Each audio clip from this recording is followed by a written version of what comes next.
म्हणजे महाविकास आघाडी शिवसेनेची सीट न चालल्यामुळे आपल्याला 88,000 मतं पडले. अरे वा, 88,000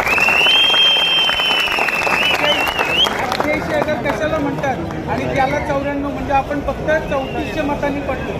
त्याच्यामुळे अजिबात हे नाही, शांततेनं तुम्ही जा आणि आपण परत बसू. काही चर्चा करू नका, बिनधास्त शांततेनं जा आणि 2 दिवसात पुन्हा बसू. याच्यात काही तुम्ही कमी लेखू नका.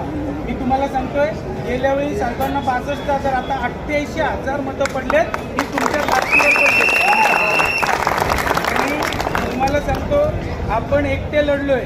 थोडे आपल्यासोबत होते काँग्रेस राष्ट्रवादी, असं नाही आहे की नाही, सेना पण होती, पण नेते कोण नव्हते. हा एकटा लढला आणि जिंकला. त्याच्यामुळे अजिबात तुम्ही चिंता करू नका, तुम्ही शांतपणे घरी जा. ठीक आहे, चला.